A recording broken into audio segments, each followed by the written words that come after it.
Banner लेके आए हैं सब लोग, जस्टिस फॉर केतन अग्रवाल। क्या याद है साझा? जी सर। जस्टिस बोल रहे हो आप, केतन के साथ न्याय हो, एग्जैक्टली क्या क्या कुछ यादें रहेंगी आपकी, कुछ कहना होगा आपको? सर मेरा भतीजा 26 साल का था जो पढ़ाई पूरी करके शादी के लिए अभी मतलब शादी उसकी फिक्स की गई थी, और जो उसकी मंगेतर थी घूमने ले जा रहे हैं बोल के उसे पहाड़ से ढकल दिया और उसका मर्डर कर दिया। हम चाहते हैं कि उसकी जांच में उसको कड़ी से कड़ी सजा मिले, ताकि देश की कुछ इस विचारधारा की जो बेटियां हैं कुछ उनको कड़ा मैसेज जाए कि अगर अगली बार अगर इस बार जो हमारा बेटा केतन मरा है इसकी कड़ी से कड़ी उनको सजा मिलेगी और अगली बार कोई बेटा नहीं मरेगा इस वजह से। भतीजा था आपका कह रहे हो? मेरा सगा भतीजा। सगा भतीजा आपका, बचपन से देखा होगा, कुछ यादें आपको शेयर करनी होगी। सर की यादें क्या बताएं सर, 26 साल का बेटा जिसका जाता है वो अपना दुख नहीं बता सकता।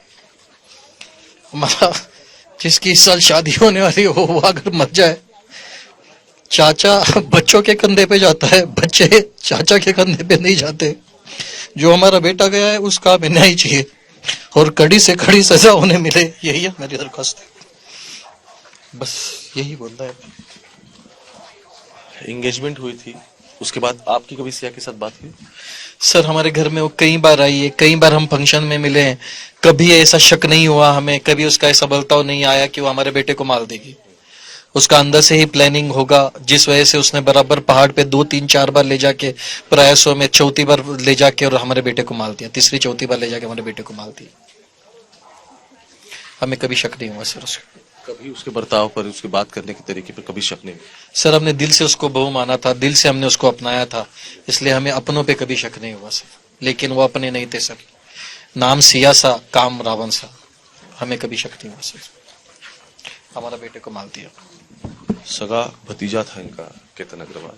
देख सकते हो कितनी बड़ी लाइन में और नंबर्स में लोग आज बाहर निकले हैं केतन की जस्टिस के लिए। और केतन अग्रवाल इस पूरे मामले में अब ये सामने आ रहा है, स्टेटमेंट्स रिकॉर्ड हो रहे हैं, लेकिन अहम बात यह है कि ये प्री प्लान मर्डर था, कोल्ड ब्लडेड मर्डर था, और चेतन चौधरी और सिया गोयल इन दोनों ने इसको वारदात को अंजाम दिया। अब जब इन्वेस्टिगेशन चल रहा है तो 29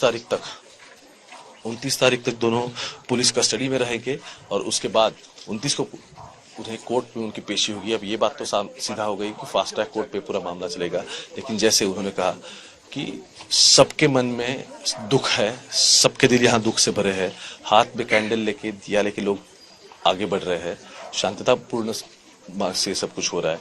लेकिन जैसे उन्होंने कहा कि भतीजे चाचा के कंधों पर नहीं जाया करते। कैमरा पर्सन गोपाल हरने के साथ ओंकार वाबले, आज तक।